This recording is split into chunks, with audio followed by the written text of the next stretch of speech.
see, I always believe.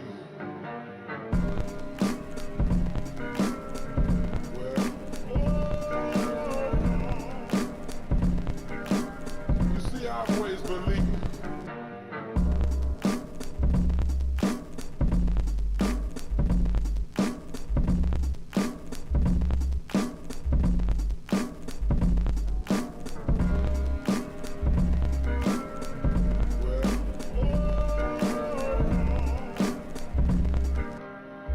I always believe.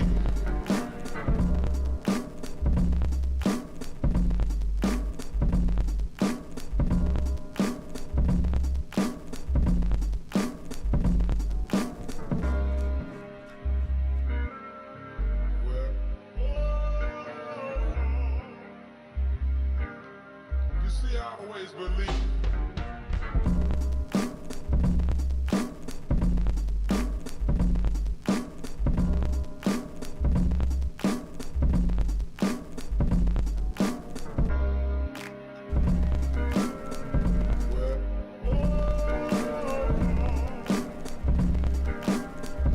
I always believe.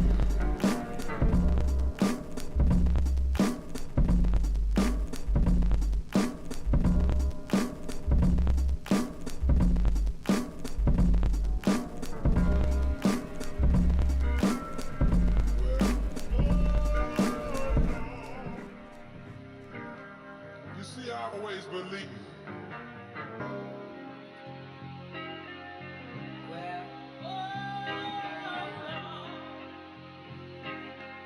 You see, I've always believed. Well, you see, I've always believed.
And I think we'll be live right now. So, yeah. Hello, everyone. Welcome. Wow, already 6 people waiting. Holy schmoly. Hello, everyone. Today we will be on the first ever elimination match in this tournament in EOS One, as we will be seeing the losers bracket game in the upper bracket. Not confusing. Between Boris and Placeholder. My name is Lipsy. You probably know me as the mid laner of CBS and also very often casting. And today I'll be joined by Ben Boy, the mid laner for Crossy Crew. Introduce yourself. Hello everyone, let's make this some exciting matches. I'm hoping for a 3-game series, but we'll see how it goes. Definitely interesting match because it's the first elimination match, so it's literally no more safety after this. You have to win or you're out. So I'm interested to see what both teams will bring today. Yeah, it's a bit interesting. Well, it's a bit sad really to think that like one of these teams will just come out of groups and instantly lose 2 series and it's over. And yeah, that's just the nature of elimination. Someone has to be last. So yeah, what do you think of these 2 teams? There's a lot of changes actually in the rosters on Boris's side compared to PhD. I think that might change. Maybe that changes a little bit in the how the team will play. Yeah, I'm definitely interested to see both teams are honestly pretty good teams.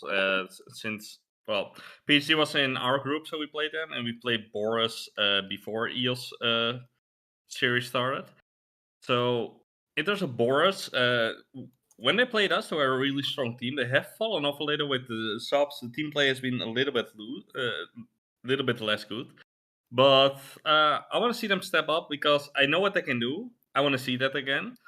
On the other hand, we've played PhD. PhD is a pretty solid team if they can get it together. Like, if they play around Raining gets the lead. They have top laner that plays a lot of carries. He likes playing tanks more, but plays a lot of carries, is good on them. So I want to see how this goes, these 2 teams. It's looking interesting. Yeah, I think definitely for Placeholder, you're going to be looking at top and mid. I don't think they had the most convincing performances against MFF last week. But if they can get it together, that's a pretty good team. On the other hand, Boris, their support, I think, is Diamond 1, and their top laner is now Plat 1, I believe, but also maybe Masters in Flex Queue. So if they can play together as a team well, which I think the rest of Boris at least does well, this could be a scary team. Definitely, and I want to see this carry team on the field. I want to see them actually go for it, as we see the first bans coming in, and the first ban is going to be Garen by PhD. PhD banning Garen. Obviously this new top laner and this new support we are not familiar with. But it is a shame to see I like Dogmeat go. I think he was the best top laner in our group, and maybe even the tournament. So it's a shame. Definitely, so sad to see him go. On the other side, we see BOR going for the Ahri ban. Yeah, This is an obvious ban. Raining is basically OTP Ahri, close to it. So banning out the Ahri, banning his strongest champion, forcing him on something less comfortable. Like we saw last time against MFF, he's looking a bit more shaky when he's not on the Ahri, when he's not on the Victor. So I'm interested to see what they will pick for him. No. Jinx ban. I don't know if Jinx is super meta right now. Oh, there's a Kha'Zix ban. I think Kha'Zix has literally been banned every single game against Alchemy. I don't think I've ever seen them play it. Maybe once? Oh, last week, they played it against a bunch of tanks, and it did not do a lot. So maybe, I don't know if banning it is super necessary if you're going a tanky comp, but it's just comfort, I guess. I mean, it does force you into playing a tanky comp if you leave the Kha'Zix open and they go for it. So it's a question: do you want to go for the tanky comp? Because if you don't, it's good ban. There's the Malphite ban. Malphite ban out. Target or Goebbels. Kind of surprising since he's mostly been playing carries, since that's the dynamic they have with the team. Camille open, Gwen open. I want to see some carry out of him. I want to see him carry from top lane. I actually don't know if Nemea has even likes playing carries. Like, from what I've heard, Nemea says that on a tank, they could beat any diamond player. So I'm really curious what they're gonna pick. That's also, by the way, first pick Yasuo. What's up with that? I think Rainy is really confident on his Yasuo. He did give out a good performance last time against MFF, so I'm interested to see if they can copy that again. But this time, of course, BOR has the counter pick. We'll see if they have a proper answer into it, because they've seen him play this. So what's the answer into it? Yeah, the main difference last time was that it was picked as a counter pick to Nico, and this time it's just blind picked. So I don't know if it'll work out. I think Orianna can bully early, but like if he also gets on top of her, it can be hard still. Yeah, that's Bard Orianna. Really interesting picks. Yeah, from what I've played with Orianna against Yasuo, I'm not the most fan of the matchup. I feel like it's a bit annoying matchup. Yasuo can also block your Q with his wind wall, then it just stops at that point, and it's just annoying to play the matchup. So I'm interested to see how it will work. If this is going to be a more auto attack based Orianna, which is kind of good into the Yasuo, but probably less against the rest of the team, or if it's just the standard build Orianna, which will suffer a bit later in terms of answering Yasuo in the side lane, as we see Shaco and being locked in, and a Lux offer currently for PhD. Lux and Shaco. The Shaco I've seen. Here's the thing. I don't know if Alchemy's like. I don't really know how good Alchemy is, but on Shaco they can make some plays that are just frustrating, right? I don't know if they're like insane. They're good on Shaco, obviously, but it's just so frustrating to look at. You know, like Q into bush and juke ult, Q somewhere else. It's really just annoying. It's really something annoying to deal with. If possible, you want to pick something against it that can scout it out even when it's in Fizz. I don't see that answer yet by BOR. They instead go for the Kindred. Kindred, something that's also pretty well against the Shaco, because you can hop around and just stay out of range of his boxes and just deal with him like that. But by basically staying out of his range and not dealing with it, you're dealing with it. Yeah, I remember playing Shaco once against a Kindred, and I don't know if that's how the matchup's supposed to go, but I did just queue into Kindred's jungle and then annihilate them. So I don't know if that's how you're supposed to play the matchup. Early game, Shaco definitely wins from Kindred, especially with the last patch, nerfing Kindred her base HP and armor, so making her way more vulnerable to stuff like that. But in general, after the first or second rotation of doing your camps, you should the Kindred Shaco matchup should be favored to Kindred if you can position well. Because that matchup is literally all about positioning, but it is a jungle matchup. I'm not expecting too much to happen, except maybe both looking to invade, because they're both champions that like to invade. Yeah, that's true. We see Camille being banned as well as MF. I think MF's a bit of a no-brainer ban, because I feel like the bot lane of MFF placeholder likes to play those like, you know, easy combo setups, you know, the Lux Q, then MF ult. Good in team fights. Nice little combo. And we see a Zaya, actually. So they want to stay safe. MF in general is just kind of easy to execute AD carry, so it's always a good ban if your enemy plays it. What I'm interested to see if somebody is going to go for the Ashe, which is most like close to the strongest, if not the strongest AD carry this patch. So yeah. Oh. Will we see? It's it the return of the bot lane from yesterday. We saw this yesterday as well. I called it an e-girl bot lane, and someone got mad at me in the chat. I'm not sure why they're mad, because you're telling the truth. It's a fucking e-girl bot lane. Like, and the opponents were Janna, Ashe, so like pretty much the same as that's actually an Ornn hover. That could work well with the Ornn ult, actually, with the knockup, if they can get a combo off. Ornn Seraphine. Ornn ult is a great setup for the Yasuo to be able to ult. The Seraphine and Ornn complement each other, but the problem with blind picking Ornn is there are counts into it, and one of them is being offered right now. Olaf is a rough matchup for Ornn. It is a matchup you can play, but it is really a rough matchup. Yeah. Gwen actually gets picked. Very annoying. But Ornn can do a lot in team fights, regardless of if he has a bad lane or not. Yes, I think the interesting thing that we're gonna see these team fights are the Seraphine Ornn ult into the Yasuo ult versus the Kindred ult. If the Kindred ult gets a good position and all, that makes sure they can't die in that combo, then probably BOR's team is looking better. But if you don't get that Kindred ult down to safeguard your carries, this comp can really just combo you down because Yeah. these are 3 ultimates that go in a straight line and work good in a straight line, with the Yasuo ult complementing it. Yeah, the one thing that I think screams more comfort than the actual team combo to me is the Shaco. I guess it's just a champion that Alchemy loves to play because I don't know. I don't think Shaco offers anything really to this combo.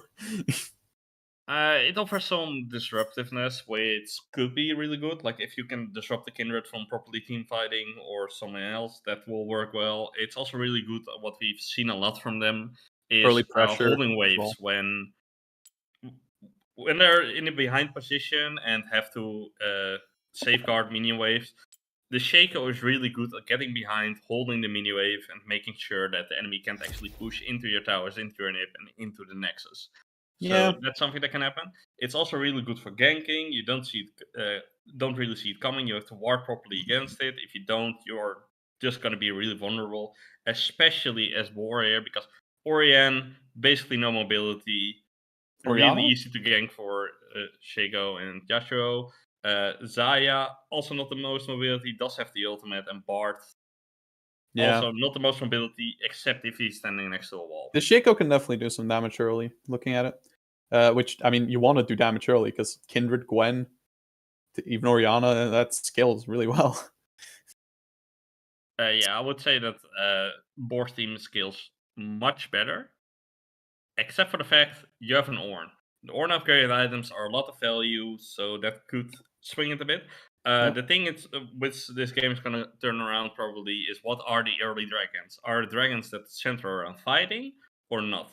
Because if it's a dragons that are centered around fighting and you can get those dragons early as PhD, then you're probably looking really good towards the later game. But if you get less good dragons or basically useless dragons for fighting, then that's going to be a bit harder. Cloud Soul enjoyers. But yeah, we've looked at a placeholder squad. I mean, now let's look at this team from Boris, Lost to Boris. How do you think they'll play? Because I mean, the Bard ult, if it hits multiple people, Orianna can have a very easy setup for a combo. But I guess there's Gwen ult follow up, maybe Zaya ult. If BOR ult lands on multiple people, you have a guaranteed hit with Ori ult, and Zaya can set up by at least throwing Q for 2 feathers, then hitting one member while they're knocked up by the Orianne. You have 3 feathers. Maybe you can get a 4th feather in, pull it back. You get everything together. Heavy damage, instant root on top of that. Gwen ult, the needles going through. That's a lot of damage that can come through. I will say one Depending thing. can the Bard land. I think the timing on Orianna ult after Bard ult might be a bit hard. Like, I don't know if it's practiced or not, but it's not that simple, and they can definitely get a flash out before it happens. If you're used to it, to hitting after Zonya, then you're gonna hit after Bard ult as well. But yeah, it's indeed a hard thing. If you haven't practiced it, that's something that needs to go right. If it doesn't go right, that it's gonna be really tough. And Especially something we can also really if watch you're yeah. One thing I also want to see is a possible defensive Bard ult against the possible Ornn ult, the Seraphine ult. Just more defensive instead of offensive. Ulting the Ornn as he's about to hit the Ornn horn definitely disrupts him, because if he W's, then he'll miss the ult chance. Yeah. And yeah, we're in game now. Let's go. Woo. Is everyone already in order? Wow. Look at you guys. Good job. So proud. Yeah, so 2 things that show up here is obviously one advantage that PhD has is they have a teleport on the bot side, so they can make better backs for the bot side. Zaya, of course, running the cleanse because she has to against Seraphine Lux. Like, if you get hit by something there and you don't have cleanse, you can get one shot. We see BOR just stacking inside a bush, but it doesn't look like PhD's checking anything out, so they're pretty safe. What do they have for catch potential anyway? Like a Bard Q, but that's it. Bard Q. Just a Bard Q, and now they're caught on vision. They'll get spotted by that and get hit. I don't know if Shaco's running Mana Flow Band or anything, but that would give him a stack. I'm not expecting to run it. That's something you generally don't run on Shaco, but the main thing they want to do here is try and set up vision in the Shaco jungle to track where it's going. For obvious reasons, if you know where the Shaco is going, you can first of all be safer in the jungle against it, and second, just make sure that your lanes also don't die. Yeah, I am noticing an issue with the stream. We are not toggled to the actual game itself. So far, it's just been the timer on 0. We could swap to that real quick.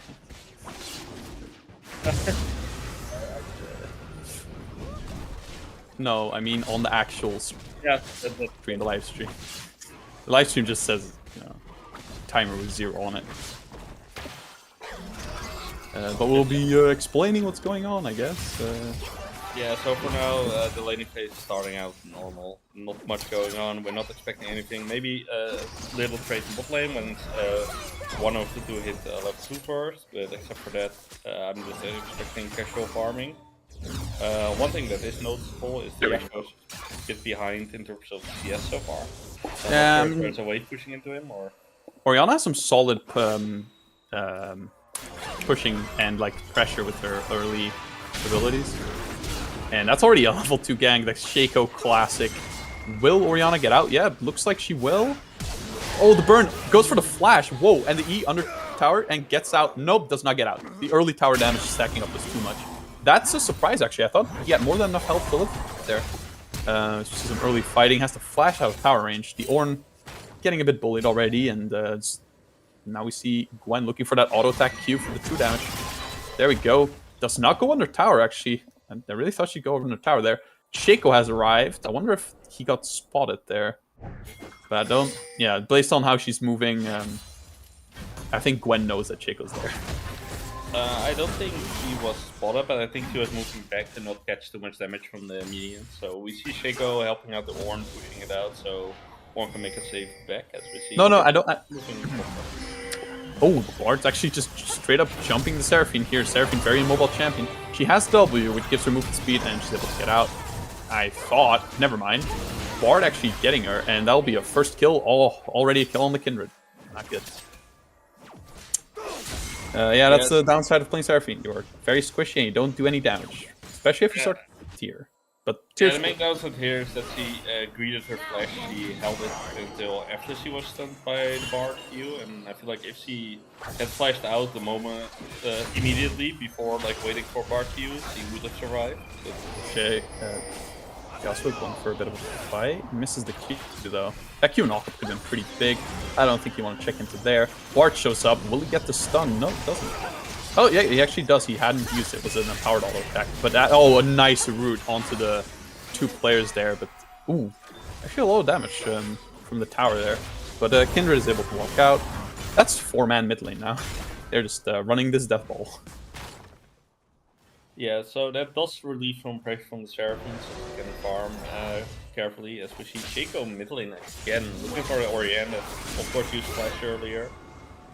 I think the placeholder players are... Oh, nice knock up into the sphere from the boxes. That should be a kill, never mind, they don't have enough damage. Oh, will the minion... Oh, it doesn't die. Oh, that was so close. The minion auto attack almost killed Yasuo there. The issue there, I feel like the placeholder players are making it a bit obvious when they walk up like that Shaco's around. Like, they're not waiting for the enemy laner to move up. They're just walking up themselves. In that scenario, if you wait half a second, Yasuo moving forward, then Shaco can just run up close already. Yeah. The combo was good, though. The combo was good, to like knock up into the fear. Definitely. Not enough damage. Yeah, unlucky. I don't know if Shaco has the shielding item. I don't know if it provides much more damage, but I know you go red if you want to do damage. So yeah, the main thing I'm surprised with this Shaco is that he's running Ghost instead of Ignite. Of course, Ghost does help with running down, but I feel like if he had Run Ignite here, he would have killed the Orion in first fight, and then like the first gank, and now the second gank would have been tougher then because you have some more gold on either the Yasuo or Shaco then, and that bonus gold would have turned into more damage, killing her hair again. So it's sad. Yeah. We see Ornn being really pushed up, looking for a bit of a trade. See, this is how you do it. The Gwen's now engaging, and there comes the Kindred.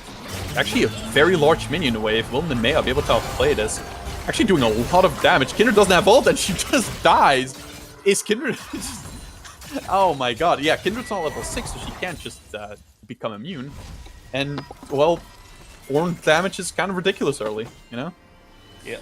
So one thing I do have to say, like, this looked like a lot of Ornn damage. The minions. A lot of the damage here came from the minions, actually. Sadly can't see the death recap, but I'm basically sure that like 200 damage there was from minions at least. Yeah, I'm looking at the for replay. A trade right as Bard's still offering mid, so this is a little bit sad for Shaco. Oh, He has to check out. Bard's actually going for this. Blocks the ball. Shaco, Bard's a bit caught out here, but that's the 3-man ult, the shockwave. But I think Bard will actually go down in return. Yep. Yep, gets the kill, but Bard living that long might get him out, actually. Nice Lux Cube, hits 2 people and they get out. And now we see the Infernal Drake. Everything that's on that free dragon right now, because Shaco died, so he's been based, Lux just the low contest. So right now you move for the dragon and take it. Really good that they are able to take this dragon here against more early game focus comp, more running the more late game comp and getting the early dragon, which is an Infernal Dragon, so it's going to have a lot of value later in this game. So good for them using the pressure they created to get more. We see top lane slow pushing to Gwen again, so this is probably Ornn is pushing it out until it crashes back into him, or backing out, just backing when the wave crashes. The interesting thing I want to see right now, I want to see Shaco going bot actually, because I feel like if he can get the proper gank off in bot lane behind that Zai that's basically no mana right now and still doesn't have flash, I think that's an angle to make a play. Yeah.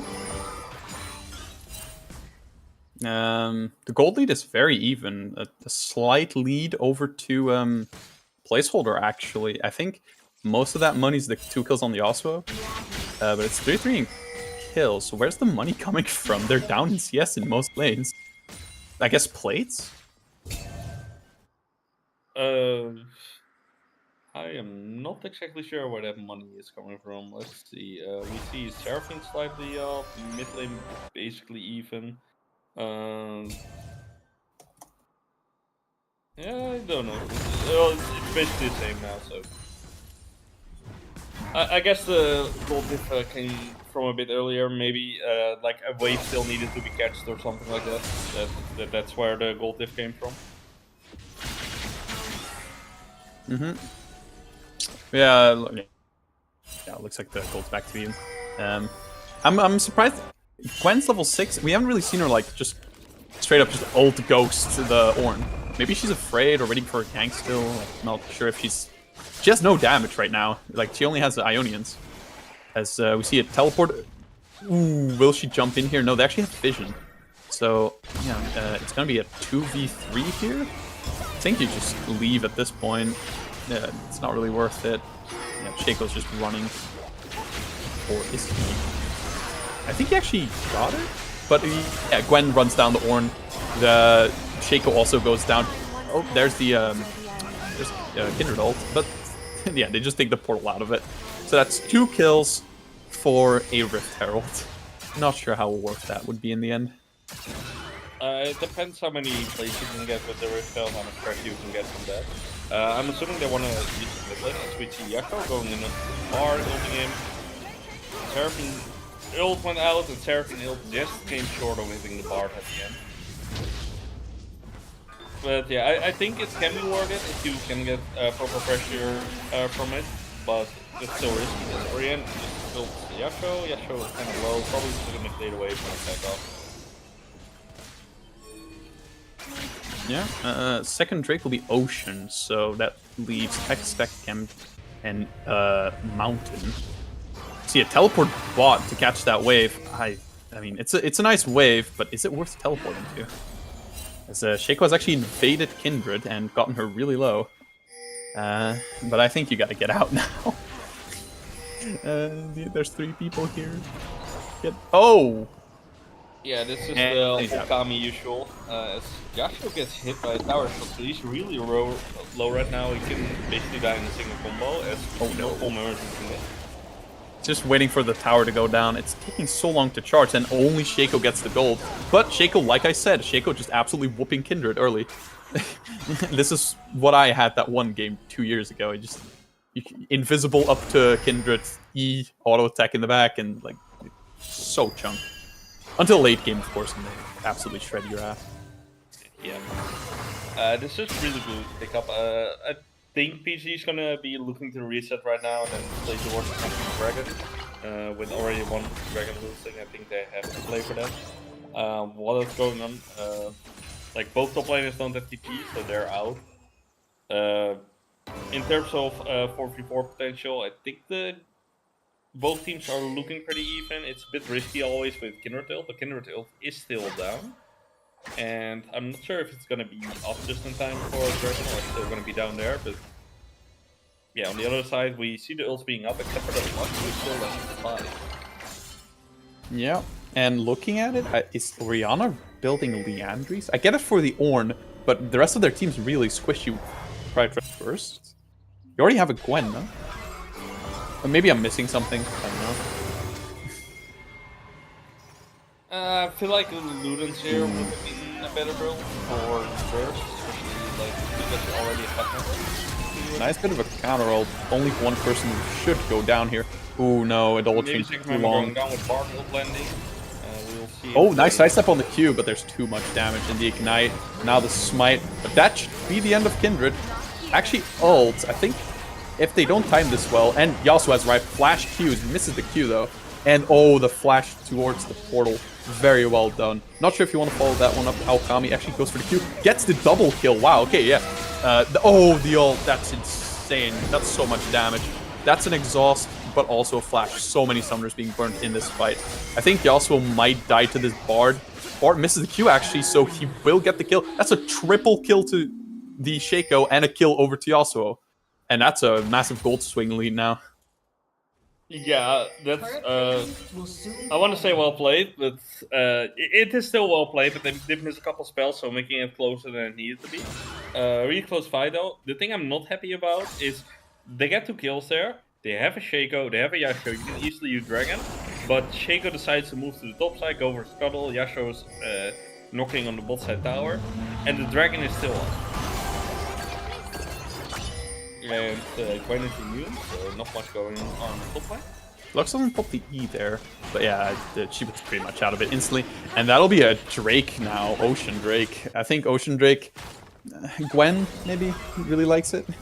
You just want to get the next Dragon here, get the soul going. Like after that, you need only 2 more Drakes for the souls. That's really good for them.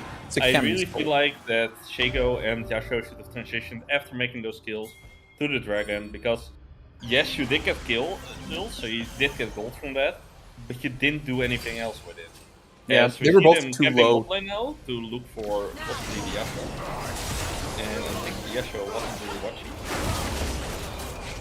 Yeah. Oh, he also sidesteps the Bard ult, very nice. Actually, won't die. The Kindred Q doesn't kill him, or like doesn't get in range. But yeah, that'll be bot tower going down, and yeah, it's really unfortunate that they were so low after the team fight where they got 4 kills. Well, team fight. It was like a very continuous long fight. Because they probably could have done Ocean Soul, Ocean Drake, if they were. They were both running Triumph, so they were both at 15% HP. Watch out for feathers. With 15% HP, that should be more than enough to do Dragon, so that's a missed opportunity. With the bot lane play that just happened, really good play by the Bard and the Kindred. Said that Yasuo made it out, but on the other hand, you're getting what you're there for. You're forcing the Yasuo that was going to defend bot tower back, and you get the bot tower. So you're still getting the objective you were there for. Yeah. Can we check Seraphine real quick? I want to see which spell she's leveling. She is putting her points into W. Okay, that's good. Yeah. I like E. Seraphine, it's not really worth putting points into your E after the first level. So you just take your W, get a big shield, heal. Yeah, definitely. Like the only thing the E leveling achieves is a bit better damage, slightly better cooldown, but it's definitely not worth compared to what you get for the W, especially since you're more of a support carry than an actual carry. As we see team fight going on, Orn ult coming down, Orn ult landing, probably Yasuo ult following up, tank burst and Kindred, barely able to ult, and will probably make it out with it. Ooh, very low. Lux ult doesn't connect. They're both very low, but yeah. Oh, actually a really nice Gale Force in. Yasuo goes behind them and gets killed. Now Gwen is stuck. Oh, she's immune. She's in the chokehold. She will go down. It's a question of how many she can take down. Only one. Yasuo goes down, but it's a 1 for 2. The Seraphine ult hitting nothing because of the Gwen being immune. You know, classic. Another so right team now fight you one. Go for mid lane, but you have to be careful because here's the setup. Ori combo. Ori ult comes into lane. Doesn't do that much damage because no Ludens. And Bard actually pretty low now.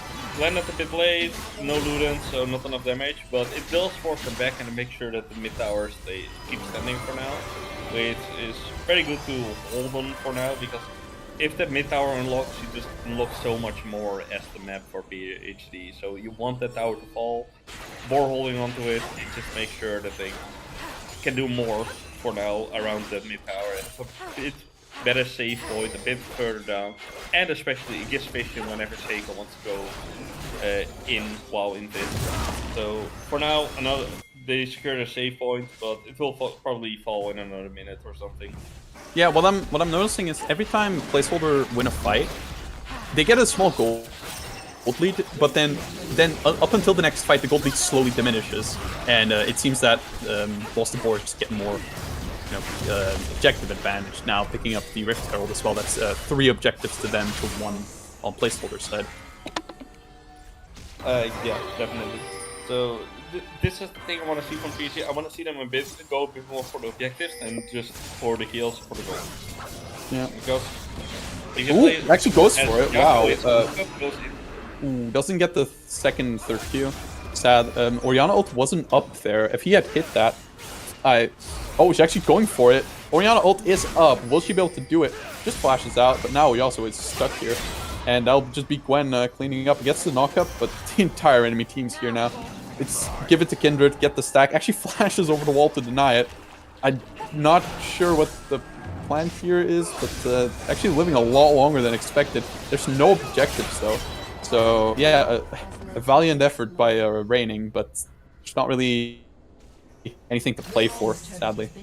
They got a tower top lane. That's a start. So there's still a lot of time. They got the top lane tower, but now Raining is going to be a bit later towards the dragon that's spawning soon, and I feel like the dragon does have more value. Ooh, Seraphine. I think her flash was up. Actually flashes away. Gets the ult. That's a very nice one. Orn ult coming in now. That's so much damage. Forces the Kindred ult. Goes for the knockup. That should be a dead Kindred. Oh, but the not Seraphine ult. The what's her name? Orianna ult actually catches them out, and a lot of people walk out on low HP. Alive, yeah, though. but with how much is independent by BOR, PC should be able to transition towards Dragon now. With Kindred being this low HP, but they do have to be fast on it, so they can't come and respawn. As it's looking like now, they are fast enough. But with this all happening, when was able to pick up the top lane tower as well. Yeah, Rift Herald to the tower and Gwen to the tower, so you get no kills. It's only your first. It's only your first Drake, and now they're back even in gold. Ahead even, Boris. So, also stealing blue buff. So, yeah, I don't know if that first Drake is really worth it. I mean, you got to start somewhere. Stop the Drake stacking, obviously. But, yeah, some nice team play from placeholder there, but the Kindred ult and the Orianna ult getting everyone out alive, sadly. Also, this is definitely a dragon you want to deny from Boris, because the Chemtech Drakes do affect the Kindred ult, making sure that her ult healing becomes stronger, and that's something you don't want to see. Like, you want to keep them as low as possible in the Kindred ult and then finish them off after. These dragons could make that harder. So it is good that they're denying gold dragons towards the Kindred. Yeah, you don't want Kindred ult with that revive on the Hexal, Chemsol. That was a weird period of time for like a few months. Yeah, I'm more happy with this one. Especially like seeing the old Rift effect. I much rather prefer this one. Yeah, I think this one's more playable against. Like the amount of times I've been one-shot by a fucking assassin hiding in there. No thank you, give me this one. Just give me the extra tenacity or whatever. Give me the special cooldown. plans and I'm happy. Remember cooldown reduction? Whatever happened to that? Now it's all ability haste. Yeah, the good old times, and at the same time the bad old times. Because I feel like ability haste is like a better stat overall, because you can give it to more items with a bit less, so you actually get ability haste, even though it's not the main thing of the item. On the other hand, sometimes some champions run around with way too much CDR, and it's insane. Gold lead is now perfectly even. 22 minutes into the game. But the gold lead is obviously on different members. There's 3,000 on the Gwen, but on the other hand, there's 2,000 extra on the Yasuo over his lane opponent. So it's who can carry harder. Also, a little bit over 1.5k extra on the Shaco compared to the Kindred. Mm-hmm. So yeah, it's an interesting match so far. Like, teams are really close. Both teams only have effectively for fighting one dragon, and like, okay, you have Ocean's dragon, but it's not that good for fighting anyway. So effectively, both teams running on one Drake for the fighting. Gold space is even a bit more objectives for BOR, so that means there is more gold up on the map for PC today. But we'll see how that goes. As Baron has been up, and we see the team slowly drifting more towards it. So I think that's one of the next objectives that we're gonna look for. Shaco is hovering mid, but he is spotted, so Zaya doesn't know he's coming. Yeah, Zaya gets out. And now, Q doesn't connect. The Q of the Lux also doesn't connect, so no one gets caught. But yeah, everyone runs out. There's actually so much vision being placed around the map this game. And this yeah, especially focusing around Baron right now, which is obviously the next objective, while Kindred is Gwen is splitting both, Orange gonna enter it. He is basically trying to the tower. Kindred taking Orianna taking so much damage. Kindred tries to get in, just get hit by the double Seraphine ult. Now they're stuck in there. They are actually running out of the Kindred ult, but Kindred will just get the. Oh my god! Kindred just gets exploded, but here's Gwen. Gwen's on the side. Now the Ornn ult along with Yasuo doesn't get the ult off. I don't know if he was CC'd or anything. That would have been a double knockup. Actually, so much damage from the Zaya feathers. And now Ornn's left on his own. It's such a huge fight. Zaya ult was still up, and that's going to be a 5 for 3 to in favor of Boris. What a fight! Oh my god. I don't know what happened to Yasuo there. When the Ornn ult hit 2 people, he didn't ult. Yeah, I think he didn't ult because he knew he could auto Q the what's it called Kindred in front of him to death. So I think that was the main reason. As we see our beautiful magical journey right there. But yeah, the next objective coming up is the dragon in a couple seconds, so that's where everybody's moving right now. I think Yasuo didn't want to ult just to because he thought he could stack another Q on that target and then maybe get the knockup later in the fight, but he didn't get any other knockup, so he couldn't ult anymore. Yeah, and we see Boris starting the Drake. It would be their 3rd Drake. Bard doesn't get hit by that Q. I'm surprised with the hitbox. And yeah, now Shaco's just looking to jump in, doesn't steal it. That's very unfortunate. So yeah, that's a good attempt, but now 3 Drakes and a 2,500 gold lead as they're just rushing Baron now. Yes, so that's a really risky attempt to make in this stage of the game, because if you die there as Dragon, as a jungler, exactly what Boris is doing right now. Build position. Joss was looking for it, the 1v5. Oh, actually connects on the Q there, look. So that's so much damage from Kuta, and the Zaya kills the Yasuo. I don't know how much they can do here. They can harass them with Ornn and Seraphine. But yeah, once again, someone gets caught out by the Ornn ult and they die. And Gwen just finishes Baron in the back. So much damage. Holy schmoly. Yeah, now we're seeing one team truly pull ahead, I'd say. Yeah, so that's what happens when you have a game that's pretty even. If you have two good team fights in a row, that can just close to end the game. The game is not over yet, but it is a massive favorite in BOR right now. With the team fight going wrong on the top side, transitioning into a good position for the dragon, then the Shaco not being able to steal the dragon and actually dying there means transitioning to the Baron, and now BOR can look to siege. So the next thing I'm expecting them to do is send the Orianna a bot, push bot lane with Orianna, while the rest of the team is pushing mid lane and just fully utilizing those Baron minions. That is an interesting flash, as there was no wall nearby. I actually wonder if it was worth it trying to go for that steal, because even if Shaco gets the steal, if he dies, they still just get Baron. Yeah, so I think the thing that Shaco should have done there is oh my god, that's some Gwen damage. There's the ult and and Gwen is the going to die. There's no way she goes immune. Crazy. Gwen is immune, no way. Yeah, and this is another downside of drafting the Lux Seraphine. Oh! Shaco found the random bar.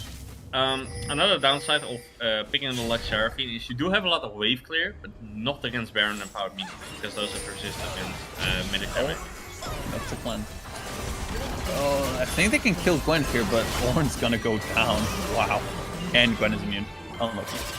I don't think you want to move up to her here, but like she's blocking the way to your base, and you have no front line anymore. Oh, the damage there. Nice Seraphine ult, outputting a lot of damage. Don't think Kindred could even ult. And Raining's here now. Could Raining do something here? Can he get the knockup? That's nice feathers, nice Kindred ult. If they pull them back here, and yeah, it kills Shaco. Kindred is also on a kill Seraphine there. So yeah, 2 for nothing in that chase, thanks to the Kindred ult and the Xayah ult. Yeah, so with the chase, again, multiple members falling, this means Orianna can push the bot lane for free and BOR gets a reset. They did lose to Gwen, but it's a 1 for 4 basically. Yeah, so that's definitely not worth it on the PC side. The gold lead is slowly extending from BOR, and while that's going on, in 1 minute 30 is the next major objective, the Dragon Soul for BOR. And I'm expecting them to go for the Soul, then pressure a little, transition to Baron, and use the next Baron to end the game. Yep, that looks like it. It has been a 28-minute game, and there's been a lot of kills, but it looks like the kills that Placeholder got are not going to be enough currently to really get anything. They haven't really gotten the like magic combo off that succeeded. Like they've gotten some combos off, but then Kindred ult just completely cockblocks it. Yeah. So that's the thing I was already afraid of, like in draft. Like I said, if those Kindred ults land well, which have really landed well this game, your combo doesn't do anything. Because you have a linear combo that has a lot of AoE in a line, but isn't like the biggest AoE. So it's really easy to predict for the Kindred where to place your ult, safeguard a team, and you just lose the fight. And while that's happening, Gwen has just been getting a lot of gold, getting a lot of items. She's really strong on the side right now, nobody can answer her. Ooh, Lux is dead here. Bard actually flashes forwards, but we get the kill, so I guess it's worth it. And now it'll be a 4v5 at Drake, while Ornn's just stuck holding this Baroned up. Well, I think Baron's gone, but this Gwen, who's yeah, it's a tank versus a tank killer. It's really what are you supposed to do? Yeah, this is exactly how you expect this matchup to go. So right here, we'll see if Shaco manages to steal it. If not, then nice Orianna ult doesn't get the steal. That's Soul, and yeah, it's 1 minute till Baron. It's Jover, I'd say. Yeah, and with the Shaco just dying, they can again secure a good position around Baron, and after that they can just basically get the Baron for free. Because if you can get a good position as the team that BOR is right now, with this lead, you shouldn't lose any fight. Lux Holder did not do a lot of damage. That's of course the thing with playing Lux support. You don't get any gold. So what are you supposed to do? Buy Ludens and pray, because that's what's happening. Yeah, you're a support mage. You have one item at 30 minutes. That's how it works, I guess. Unless you get really fed. Obviously. Yeah, that's the thing of support mages. You want to try get kills and get ahead by that. But if you don't, then you're just gonna fall behind, like we see in this game. The Bard obviously gets way more value out of his items, also way more value out of his passive, so he's at a higher level, does more damage, has better CC in the fight, so it's a really big support hit in that sense. The Gwen obviously a lot stronger than most members. Oh, we also actually look at this fight, 1v1. I think so much shoot. that's gonna happen in this. This is a Gwen, she has a Rift Maker next. Oh, team fight? Yeah, they're just gonna get wiped here. They're so low, but they can't pick up any kills. Stuns the Seraphine. I think Zaya's able to get out with low HP, but yeah, I mean, now there's only 3 people left alive as the Baron is up. Yeah, with and 5 it's people. your 2 strongest members. Oh god, so that's definitely gonna go towards the Baron if Gwen is just gonna end the game. Jesus frickin' Christ. Yeah, I mean, how can win? She's gonna get Baron soon, and no one can really hold her either. And you also can't win a 1v1 against Gwen. This last pick Gwen really working out.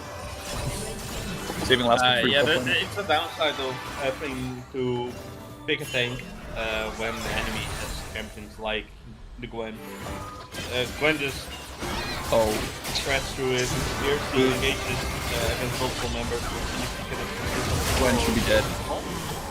She does fall here, but it is again a 1-for-1. They do get the Baron, but it's definitely not worth. You trade yourself for the least valuable member of PhD, so this might give PC some breathing room, which they desperately need, but I'm expecting BOR to still knock down the mid lane and go for the end after. Yeah, a fun fact that I always think of is if you lose every inhib, I think it's in pro play, but it's one I use anyway. See a last desperate engage, not much gonna get done here, I think. If you lose every inhib, there's a 95% chance you lose the game. Skinner's actually jumping forward, looking to finish this game. That's a very nice Bard ult. Flashes out of it, Orn, but that's just gonna be a kill. Seraphine ult hits, I think, only one person, doesn't really do any damage. And yeah, they have 3 Baroned up waves. One wave is stuck at the red team base because of Yasuo pushing it in. But yeah, there's the Gwen TP. This tower's gonna get shredded. They need this desperate fight, but there's no Orn ult.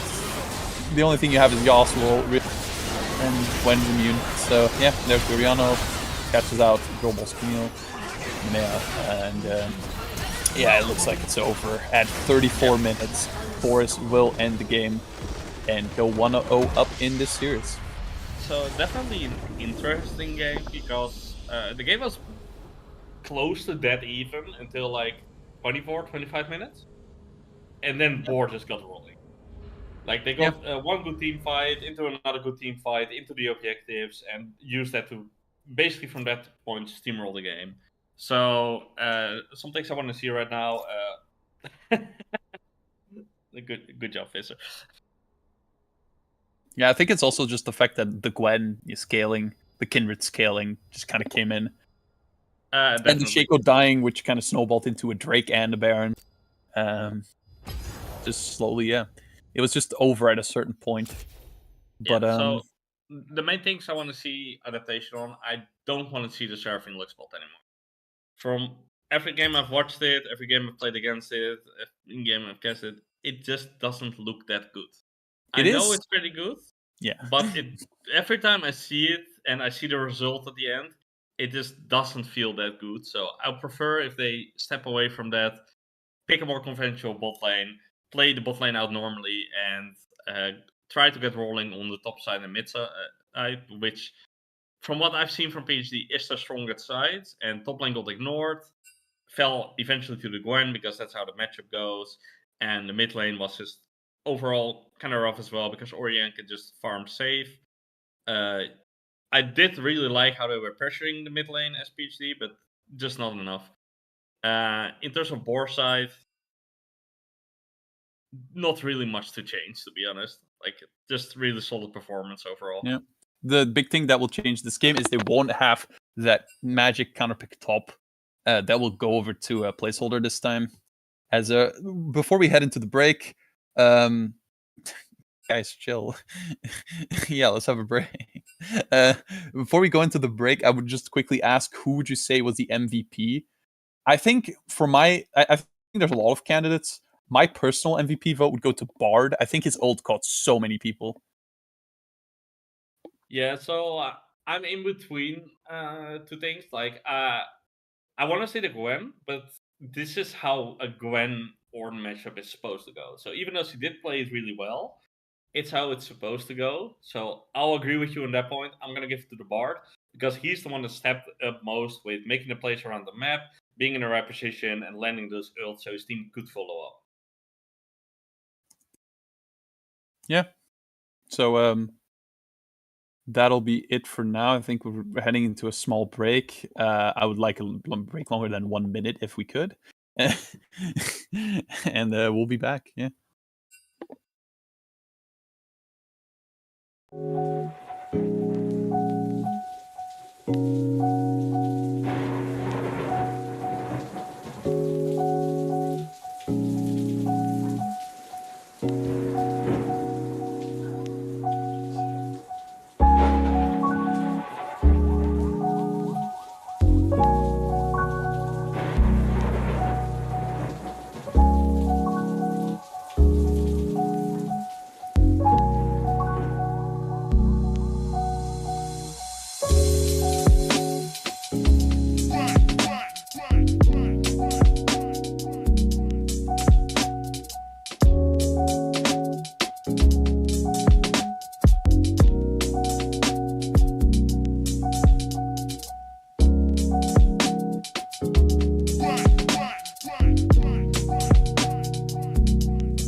And we're back, I hope. Yeah. Welcome back. So we're going into the next game soon. We need to wait a bit longer for one of the members for PhD. After they're here, we will start the draft, and we'll see how it goes. What are you looking forward to in next game, Lipsy? I think they'll definitely be giving counterpick over to Nemea this time. So Girl Boss Camille. Because I think that's something top lane needs. And after that last game, I think that's definitely something you want to use.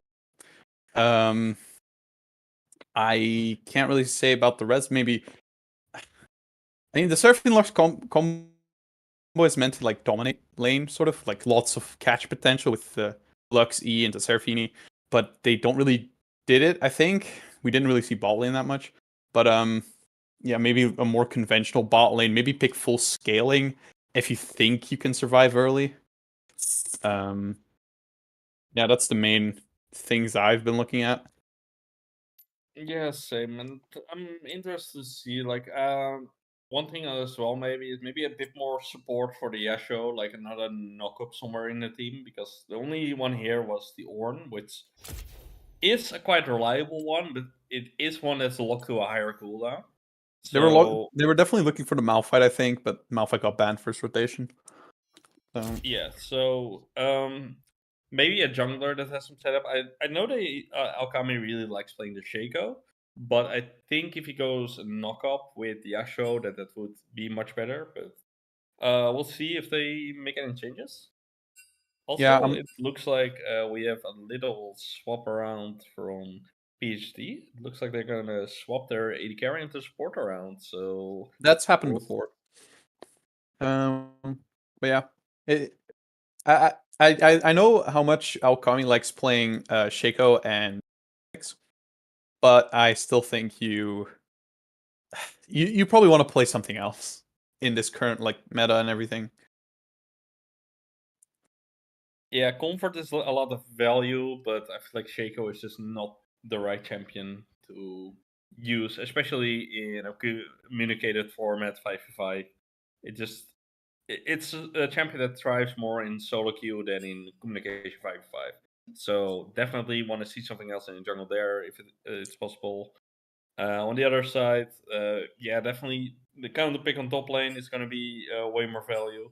Even if you still go for a tank, at least you'll know it's a tank into a safer matchup instead of the Gwen. Mm-hmm. And if the blind Gwen, I wouldn't know what to play into it. If I'm being honest.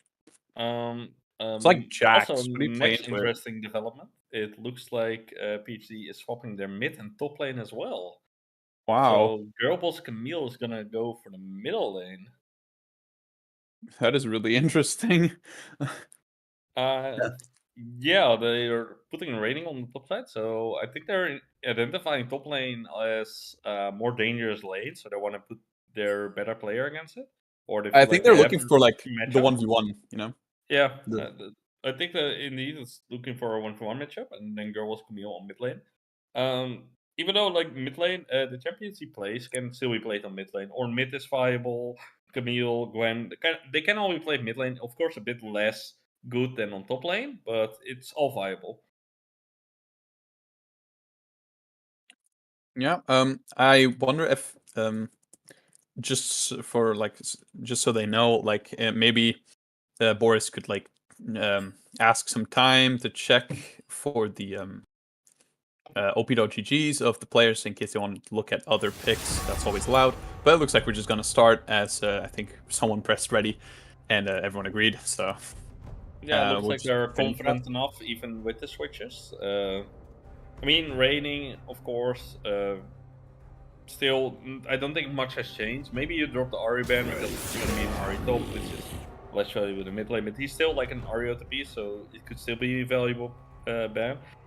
Victor ban could be looking more interesting now because Victor top is actually something that can be played and is pretty decently into a lot of matchups. But you do have to know the matchups. But I'm expecting Raining to know them. So we'll see what they identify as threats there, as we see Kha'Zix being banned again, and this time going for a Xayah ban. So they definitely thought Xayah was a problem last game, and throwing a ban at that.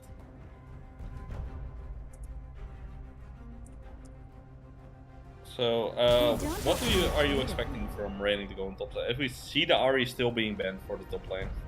The weak fear the shadows. Are you saying Ahri top lane? That would be a very interesting pick. I don't know. I've never seen any of these players play. I've not seen Go Boss Camille on mid lane. I've not seen Raining top lane. The other two swap around a lot, so that happens. But yeah, I don't know. I don't know what's gonna happen here. I wonder if placeholder's gonna pick Shaco again, because I don't think it's a great pick, if I'm being very honest. No, I'm the same with that. I definitely don't feel like it's a great pick. We do see both Ahri and Victor banned, so it looks like they're, even though Raiding is on top side, they're still throwing double ban at him to get him out. And that's gonna be Bard again. I don't know if a bag of garbage is a Bard main. I could quickly check op.gg. But that's the second time it's been picked now and not banned, which is pretty interesting. Yeah, so the Bard did definitely look good last game. We also gave the MVP for a reason.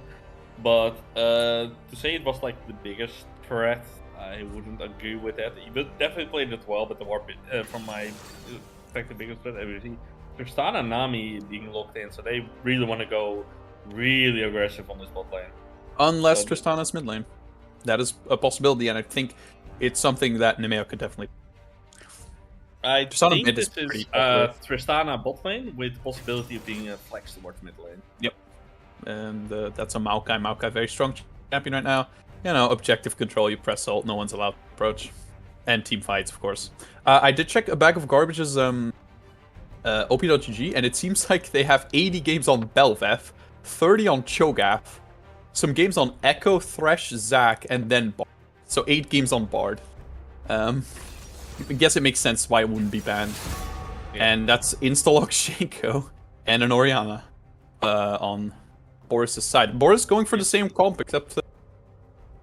Yeah, so I feel like the Maokai is definitely a much better pickup with the Orianna, because the Maokai wants to go in with his W, and so you have an amazing target to put the ball on that will ult after you have Maokai ult into Maokai going into Orianna ult. Good combo. The Bard, again, good pickup for long range. Bard into Maokai ult also complement each other.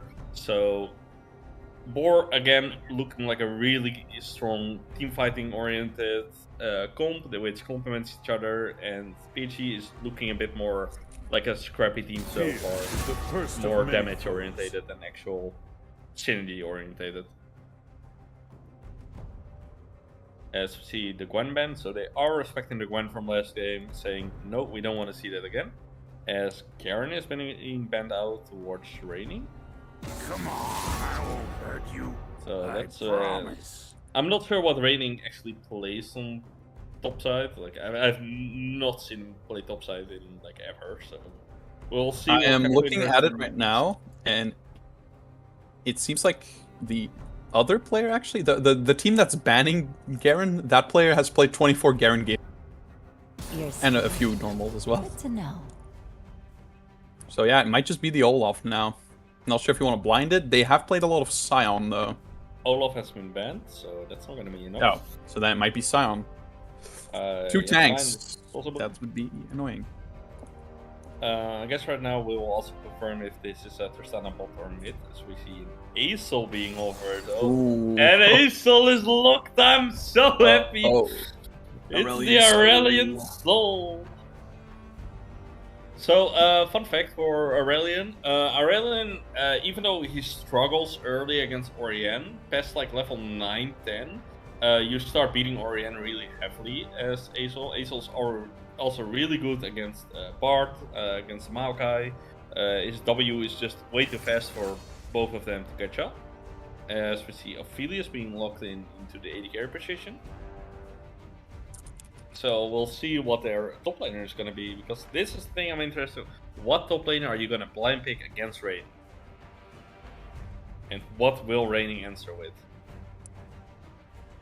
Yeah, it's definitely I think they're looking for a cruiser fight, maybe. So what do you pick here? I mean, Sion. Yeah, there you go. Yeah. like I predicted. Shaco not gonna have a fun time with Sion, so you definitely want a tank killer. I think Acel and Tristana can do a lot to Sion, but if he gets a hold of this game and just starts split pushing, Yeah, I think if you want a good split pusher into it, I think one of the champs you're looking for right now is Camille. Like, Camille seems like a really good pick right here to go for picks around. But Riven. see Riven being offered, Oh, and my we have God. a Riven lock-in. This is gonna be a really interesting game to see. One thing I have to say though, PG is loaded in damage, but that's it. There's a really little amount of utility, as you see a really strong team fighting comp on the other side. So PSG needs to get the lead, needs to force those skirmishes, because if this is going to result in team fights, into grouping, they're not going to win with the comp they have. Yeah, the one thing that PhD do have is they have a lot of early aggro, it seems, but Acel, Tristana still scale pretty well. I don't know if like they scale well enough into the enemy, because of course we got 2 tanks, Bart, who I don't actually know what he built last game, but if it's damage, I don't know. And then Oriana and Aphelios, of course. Yeah, so this game is honestly really gonna depend on the playstyle of the Aurelian Soul. Because Aurelian Soul can position well in these team fights and fly around, pick off targets, and land good ults in these. That is gonna decide these team fights, because Aurelian Soul is a champion that doesn't like to stay with the team. He wants to be a bit of part from it. Wants to be really side pressure. Because the DPS an Acel can put out is literally the same as the rest of the team combined. That's how insane that champion can be. If we're gonna see that, that's a question. On the other side, we see Bart, Orien, Sign, Maokai, and Aphelios. If Bart lands an ult on 3 members, that's a 3-member Aphelios ult following up and a 3-man Orien ult following up. That's guaranteed death for any champion that gets hit. Possibly the Shaco can make it out with his Q and his ult, but all the other champions are just gonna get one shot by it. So this is gonna be really interesting to see, like, how will they play the game? How will they play the fight? PC wants to skirmish, BOR wants to team fight. In terms of gang setup, there might be one kind of dangerous thing for Acel. When he does his Q, he stands like he's completely self-rooted. So if Oriana just drops her Q and ults, that's you gotta flash 100% all the time, or you're caught. That's depending on the build that Acel goes and how many stacks he can get. Because what you want to do is you want to pressure your enemy with your E. So if they want to like pressure you while you're standing still with your Q, you gotta make sure they walk into your E, or you gotta make sure you've already cleared the wave before they can do hit you back. That's the 2 things you're looking for. If you're not doing either of those, well, buddy, nice Acel look, but you're gonna suffer. No. Two role swaps, I guess, here now. It's do or die for placeholder. If they lose this, they are completely out. I wonder what their total record is. Let me check real quick. If they go out here, their total record across EOS One would be 6-5, 7, 7-7. So if they lose now, they'd be 7-9 in total. Yeah. Still a somewhat like it's still a respectable win rate. It's obviously 40% or something. If you're the first team to fall out of a tournament, a 7-9 record is definitely a respectable record. Yeah. It Of course, you got to remember to see them go if they do fall here, but somebody has to fall first. We'll see if it's going to be BOR. We'll see if it's going to be PhD. So far, BOR has the lead. So let's get into the match and let's see find out what's going to happen. What we obviously have to remember is that this is the upper bracket, so technically placeholder will finish above at least 4 teams, no matter what, really. Yeah, if they fall here, there's the official 6th place. Yeah. But still, you're obviously aiming for more, right? I do have to mention one thing as we see the loading screen. It was short, but PSD does have skin buff. Because the Maokai is no skin. Maokai no skin. Is he Faker? No, I think he's just poor and doesn't own the skin. Relatable. Back in my day, you didn't get skins for free. That's why when you look at skins owned, the moment you drop to like 26, 16, 17 for me, it's just like 3 skins, maybe. And so see another invade, once again. They're like invading on the Shaco. Yeah, this is an early passive stack, minor flow band for Iran Soul, while BOR got basically nothing for it, except they both teams got information, but ASOL got some permanent stats, so I would say that's a win for PhD so far. But we'll see what they do to pressure the Shaco more, or if they're just gonna back off. Yeah, Shaco with no resources, that is a waste, like a dead waste. Just, I don't think you can do anything if you're in that situation.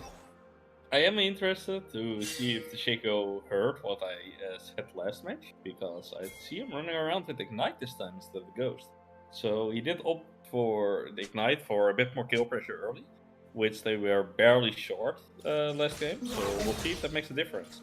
Yeah, last game they could have started 2-0 if they had Ignite on either of the gangs versus the Orianna. Yeah.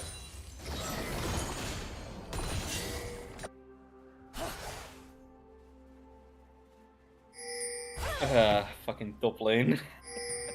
Pressing your enemy top laner back. Riven has Ignite. Rainer. Riven has Ignite. But yeah, Sound has W, so shield. But yeah, Sound has TP, so he'll definitely have a bit more tempo. But that won't really matter much if he's getting. Yeah, the one interesting thing right here is Sion did start off the kill, so he's definitely looking to just farm out the lane and basically not interact with the Riven if possible. Bot lane is pushing, the PG bot lane is pushing into the BOR bot lane. This is normal practice because you're Tristana, so every time you kill a minion, you're pushing the wave. That's the one downside about Tristana. Freezing is not in her capacity. Yeah, but she is pretty strong early. As we see Aesol just farming up stacks, which is of course what he wants. Yeah, early game he's gonna be harassed a lot, but the further the game goes, the more range he's gonna get and being able to do more safe. So we'll see if they can bully him enough early to make sure he can't reach that point fast, or if he's gonna be able to scale. I'm a little curious what the thought was behind the Tristana. I mean, there's better AD carries you can put with Nami, I think. Might just be comfort. Wouldn't be surprised if that's comfort indeed. Yeah. As we see Raining going for little short burst trades. In the burst trades, of course, winning out on the Sign. Sign is probably gonna look to collapse this wave in, but it is pretty dangerous thing against the Riven to play this. Because indeed she can force a heavy trade on you. Oh, sounds like pretty low. It's gonna fall in. Ooh. And that's a really good knockup by the Sion, making Raven tank the entire minion wave for 2 hits. Just a really positive trade for him. I just noticed the Riven started longsword. We'll actually, yeah, we'll get solo kill here. Very good for her. As we see, Riven has a longsword. Oh, very nice flash. Looks like Ace is dead. No health and dead. Instantly traded. Not first blood, but it is a kill still. What I was gonna say is, we actually see Sion starting Cull, which is not something I've seen a lot. As a Shaco tries to gank bot lane here. Probably won't get much. Ooh, tries to get an auto attack, but he comes out of invisibility now. Doesn't get Q'd by the BOR. But might now. Does he have Q? And there's Maokai. You are... Flash from the Aphelios. Kill? Aphelios is now stuck here. No Q hit. Very unlucky. With that Nami bubble missing, that's no possible follow-up. Run, Riven, run. Use all your dashes. Nice flash. Follow-up. And yeah, gets out. Flash is burnt. Silent didn't use teleport to get back, so he's now very behind in CS. But he'll now, you know, the Riven ult means he has to walk back to lane as well. Yeah. And, I mean, every time we see Aesol do his Q, the Seraphine just walks up, QWEs, and does way more damage. Yeah, we definitely see Dorian out trading him, but don't forget, like, this is something that happens with Azul, and this is something he wants, because if he's trading like that, he is trading for passive stacks. Yeah, yeah. I did not check how the like passive stacks work. I do know that you get a big friggin' ball that like hits half the map, as we see top lane another gank on the Sion. Sion doesn't really care that much, but Riven being accelerated in items, definitely not what you want either. Sion still has TP though, so he can just instantly get back to lane now. Regardless, he's falling behind in CS and now 2 kills. But yeah, this yeah, good flash. Don't think it was stunned, but if Maokai gets you, you're dead. Yeah. And that'll be Drake. Once again, this is once again placeholder going for a play, getting a kill, but losing out on the objectives. Yeah, this was expected to lose the early Dragon because Aurelion sold a lot of pressure, and Maokai, of course, focusing on both sides. Maokai, Ophelius, Bard has just better fighting than the Shaco, Tristan, and Nami can deliver, so you're gonna lose those early fights a bit. It is, then again, just an Ocean Drake, not the most valuable dragon. Really valuable dragon is coming up next. Next dragon is going to be the Hextech dragon, which is really valuable for literally the entire team. It's ability haste and attack speed. That's something every AD carry wants, and basically every mage wants some ability haste. Every champion wants some ability haste. So amazing value next dragon. We'll see how that goes, because that's something you want to play for.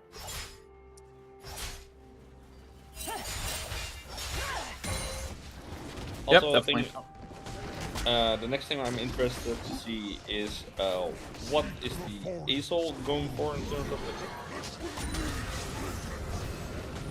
the... As we saw Shaco going for a steal attempt, but he sadly didn't have enough damage to outdamage the Margaret Q. As he gets picked off by a sapling, is able to Q out and just walk out. Yeah, Shaco very slippery, obviously. Yeah, looking at items, Sion building the Bomby Cinder, I guess for some, for the 1v1s. Shaco's actually mid now, puts the box down, but Rihanna just does not walk where it was put. And able to get out. Yep. Rihanna can still be hard to gank, especially when she has fleet footwork, which she doesn't, she has airy. But it can still be hard to catch. I think she has phase rush actually. Is it phase rush? For the bonus movement speed instead of the trading power.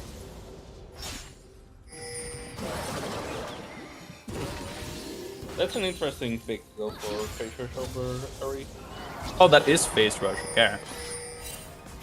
I'm gonna be real with you. I have no idea what phase rush and area look like. So you don't use them? Hell nah. Palm an enjoyer, as Riven just seems to be caught out here. She ults, tries to get the damage. Yeah, even with the ignite, and I don't think she even got the out. She doesn't kill the Maokai. Yeah, it's just the CC lockdown of 2 tanks. So that's something you sadly can't do much into. So yeah, PT slowly falling more behind the goal. As we see Bardell going in, but with Tristana coming back into lane, it looks like they're just gonna back off. As Bard lands a good Q on Tristana, making it a really favorable trade for the BOR side. Shaco is again invading. He's invading, but there's, yeah, Cryo in every other lane, so I'm not sure what the plan was there. Can they actually kill the Maokai here? Does a lot of damage, but the Orianna ult will kill him. Actually gets a kill, and the red buff and blue buff is transferred over to Orianna. That's not great. Gets 1 kill, but I mean, not sure if that was really the play. This bot lane's really shoved out. Tristana jumps in just to die. And now, well, what can Nami do? She doesn't have, like, she has ult, but she doesn't use it, and I don't think she had enough mana either. Probably didn't have enough mana, so yeah, that's unfortunate for the bot lane. The bot lane falling again more behind.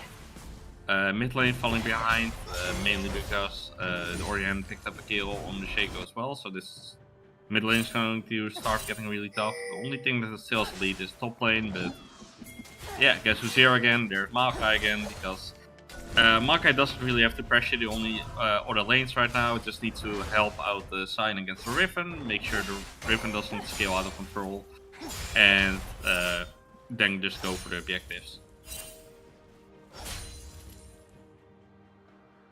So yeah, so far, really well played by BOR. So I'm expecting Maokai. Okay. I think Maokai was looking to gank there, but instead of opting to walk away.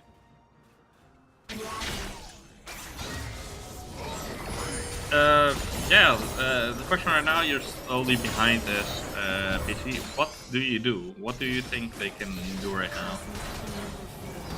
I don't know. Like, they picked Tristana and Nami, but they didn't really get anything. There's the BOR now. That's the ult again. Nami has flash, doesn't flash out of the ult. It's very weird to me. She flashes now, and she's almost completely dead.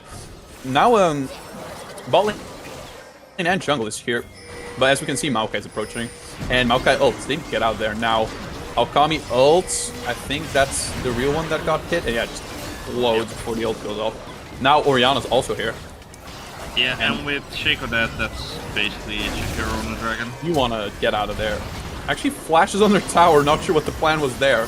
Nami gets the shutdown, sadly. And now Asol's here, that's another kill. Again, the kills sort of equalizing now. The gold lead, however, this game is much more in favor of the last game. Yeah, definitely. But with Maokai falling, they can't go for the dragon, which was up. So right there, if you would have backed off as BOR, just taken a good trade, you could have gone for the dragon, but you can't go for it now. So dragon stays up on the map a bit longer, so that's a chance for PhD to maybe go for the Drake later and come back into the game with that. But yeah, overall, not really worth for BOR to overstay there, but except for that, definitely worth fight. As we see Shaco looking to start up with the dragon, while BOR is all around it. Yeah. Once again, this Shaco just in the pit with 4 people. Like that's a fake, obviously. But yeah, once again, Shaco's like the only one contesting. Feels like no. Nice little juke from the Shaco, but yeah, you're not getting to this. Someone's TPing in. Asol's TPing in, but fake is no matter what happens. Falling, and Asol doesn't have gold, so this is not Asol's going in. to engage. Oh my god. Nami ult connects onto 2, but they just completely cash out the very behind Tristana. And I mean, Riven's not even here because she doesn't have teleport. Both get caught by the roof. They're both gonna fall. That's 4 people here now. Sion's not even here, and they still like completely got shut down in these fights. Yeah, with Riven moving down as well, Sion gets to knock on the top lane tower, get some plates, get some more gold, so he will be able to face the Riven better on the side lane. His kill also finished, so he can sell that from Soul Kill as well. You see Orianna with teleporting it, clearing the wave, and yeah, overall well played by BOR, and I'm not sure what PG is doing, but I feel like they're not really communicating that well about what they want to do, when they want to do it. Yeah, sometimes it feels a bit like maybe they're just playing a bit like solo queue, not really together. Things like the Shaco pick make me think that at least. That's a flash. Shaco gets caught there, will 100% go down. Yeah, it goes down. And now Shaco is dead, 1-4 this game. He was like 5-4. But this game it's going not better. And yeah, the other lane's not much better either. This Tristana needs to be really careful. Thanks to full Q even. Helping them out, at least. Yeah, so right now the side lane can't really be answered properly by PG. I think you have to send the Asol towards the Sign, because Sign wants to no-brain push it into you and go for the tower. Asol wants to farm no-brain. So if you send those two against each other, Asol can just hold the wave against Sign with his E and farm safely and get stacking by doing that.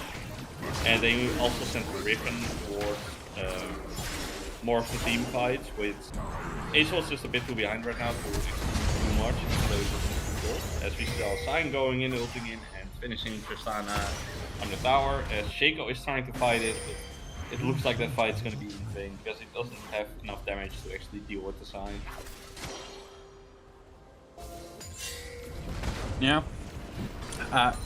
Draft-wise, there are some very weird decisions this game. And this series in general, I think. I mean, how long do you hold on to the rescale bit? As we see Shaco just get exploded by the Bard Q, which hits both Shaco clones. Like the Shaco clone and Shaco.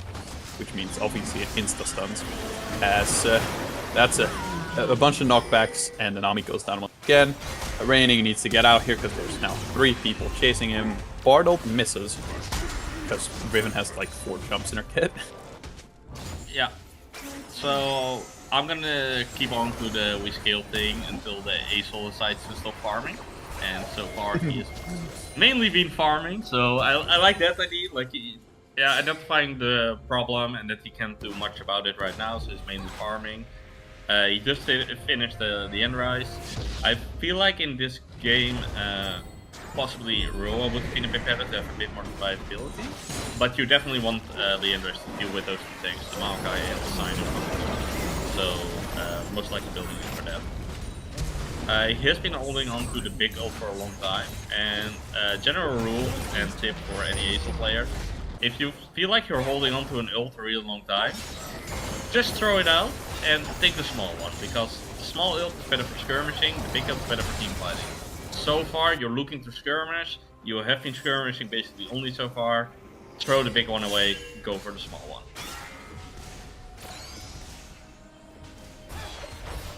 Red team's turret has been Yeah, top tower going down. Top tower falling to Orion.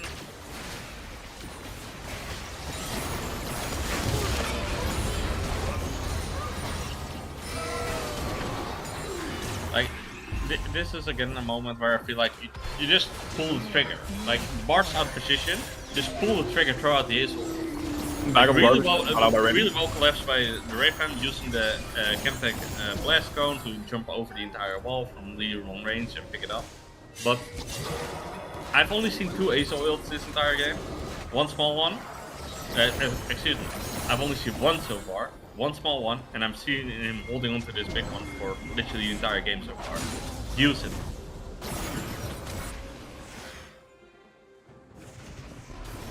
But I'm expecting him to use it now because the dragon is spawning up.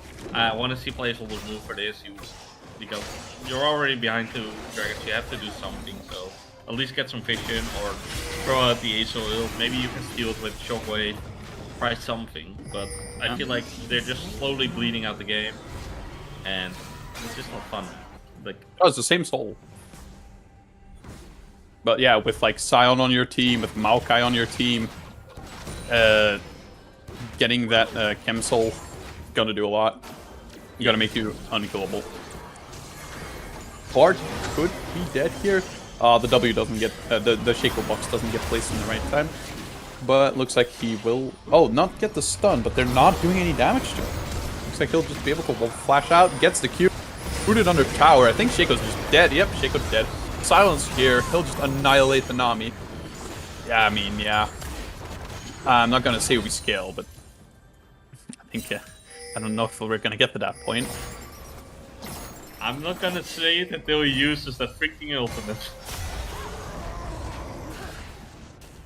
Yeah.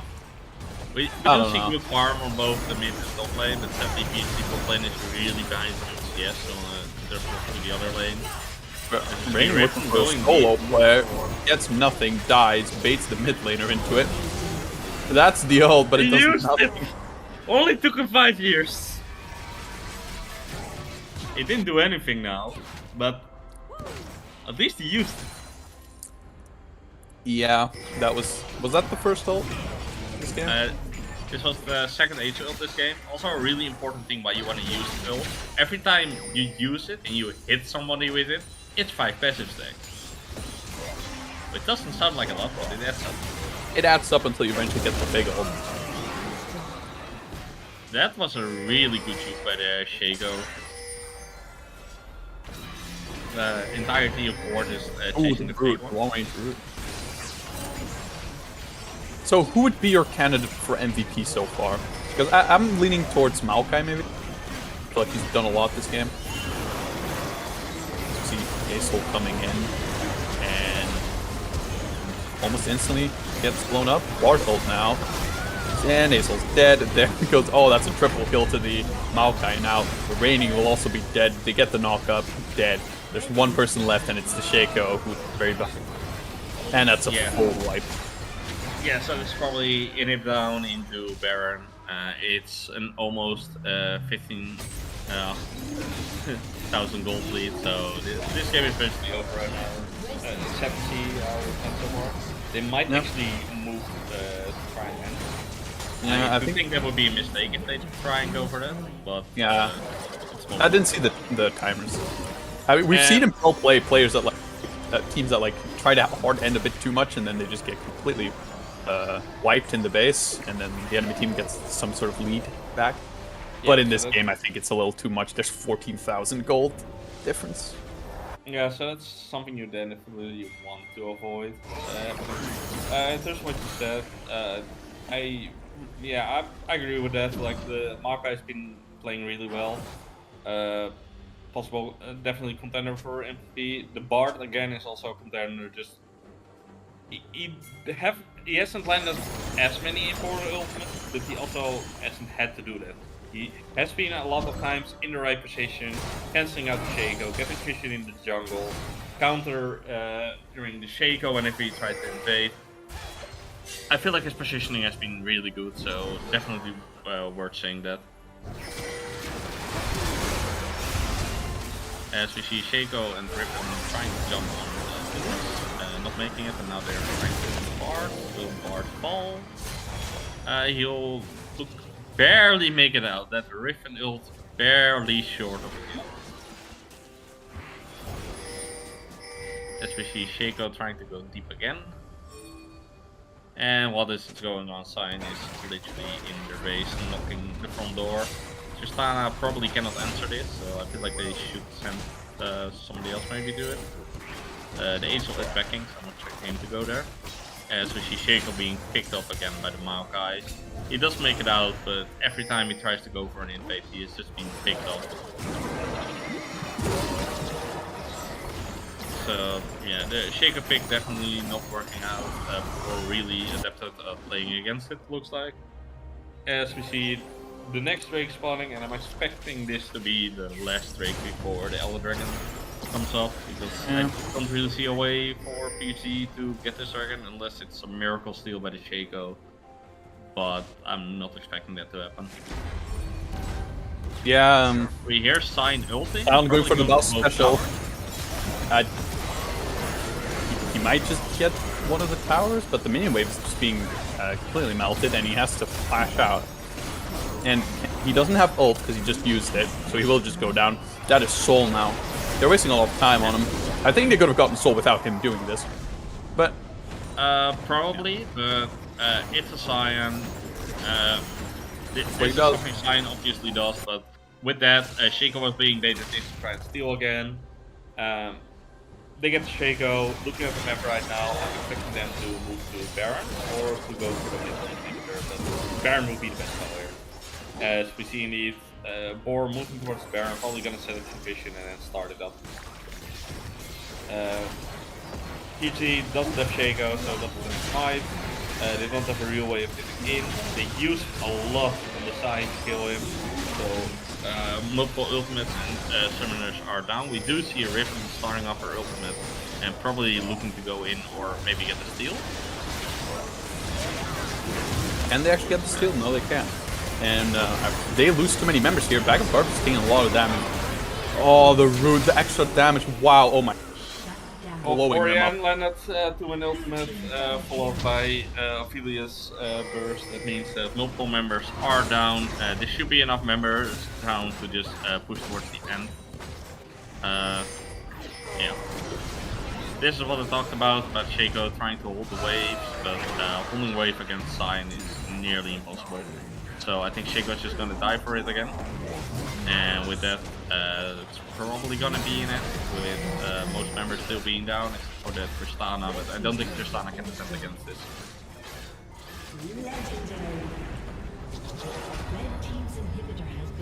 Yeah, I mean, here comes it another looks like special. it's over here. Yeah, they're just rushing the end. that'll be the end. 2-0 to Lost to Boris, as we will sadly see placeholder exit the tournament. Yeah, so congratulations to Boris, and sadly for PSD, they're locked in as the first member to fall out, which means they're officially 6th place in the tournament. Yep. That'll be the end of that. Of course, we shouldn't forget 6th place is a respectable finish. It's still 50% of the total bracket of the tournament. So definitely not bad. They're in the upper 50%, so well done by them. Yeah. Now we should be looking for someone to interview on the side of Lost to Boris, maybe. So we will be getting the AD carry and the support. Quickly, before we get them, we should probably ask, who do you think was the MVP this game? I'm going to stick with Maokai, I think. I think Maokai did really well. Yeah, like, I'll agree on that part. Like, I feel like the Bart did do a lot, but the Maokai did more. So definitely for this game, I'll give the MVP to the Maokai as well. Like, I feel like he did what he needed to and more, and that's more than you can ask for, especially in a game like this. This still, even though you're 1-0 ahead, it's your last lifeline. If you lose it, you're done. So they stepped up, they won, and they can face the next losers. Yeah. As we will move to the other voice chat now, I assume.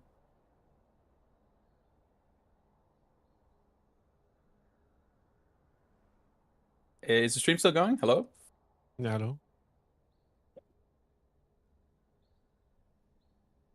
I assume we're still going, so I'll just start questioning you. Yeah, so you're the bot lane for team Lost to Boris, of course. How do you guys feel about this series? How did you feel playing against placeholder? Like, what do you think? But you can start. Oh, I can start. Well, yeah, it felt fine. We had a good game plan going into the first game, and I'm not too sure about why they left Bard open for the second game, but we first picked it, and it worked out.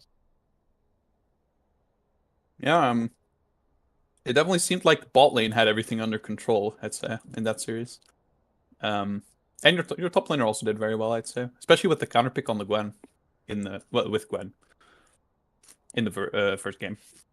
Yeah, especially. Our game plan was to try and play from bot lane and have our top laner either play even or like try to play even. But it's surprisingly he managed to also play really well and win top lane as well. But our game plan was mostly to be able to get picks from bot lane with the Bard ultimate and the E. Yeah, just quickly for MVPs, for game 1 we both decided on Bard, so congratulations. And for game 2 we went with Maokai. Would you guys agree with that? Do you think? I kind of agree with that, yeah. I think Yeah, I did really well. Yeah, first game I can agree with Bard, but second game I think it's hard. I think it's between Maokai and Bard actually. But overall MVP for both games, I think it's Bard or our support. Yeah. You're a new player. That's correct, right? Yeah, I've just recently joined this league. Yes. I have only played last Sunday and this Sunday. Yeah, you are a high elo player though, even though like you're new. Yeah. So how do you feel adapting to the team? Like, it's first week it was a bit rough, but I think we have managed to better communicate with each other and get up a game plan. So I think it will be only become better, and we will grow stronger as a team if we are consistent and learn to play with each other. You also lost your top laner, who got replaced by, I don't really remember their name right now. Yeah, Keoya. Keoya, yeah. Yeah. It's like Elioya, but different. Yeah. So how's that been? Because that player hasn't been on your team for that long, a few days maybe. Yeah, so basically we were like trying to find a a lineup that could, like a male lineup that could play like every weekend, except maybe like one. And we had some rough time scheduling the games with him, so we just decided to find another one, and Keoya fit that spot, and we're really happy with him. Yeah, it's very sad to see I like Dogmeat go, because I think he was definitely a like standout player. But I mean, you guys just won your series 2-0, so I'd say, you know, still looking good. You guys played MFF before. Let me check that result real quick. I think you actually lost 2-0 that one. So now you'll be getting your chance at revenge against them. How do you feel about that? Because last time you had a lot of subs against them, I remember. So like it was a pretty even 2-0, so to say. But like how do you feel with your new lineup going into the MFF series? I think all of us are really confident going into the next series. Yeah, like you said, we played with like two subs, I think. So it was a bit rough, especially in the bot lane, since I couldn't play. Yeah, I'm looking at it. You guys played with McFleen, Dayru Nasal, and Jaker, who none of them played today. So yeah. It's gonna be a whole different team. So yeah, you're feeling confident. I don't know if Ben Boy, if you have anything else to add. Not much. You asked most of the questions, so Yeah. Once again, congratulations on winning your series. The dream stays alive. The lower bracket run. So Yeah, thank you. So yeah. Thank you to everyone watching, and we'll see you tomorrow, I guess, for the next series, which will be Sportive CBS.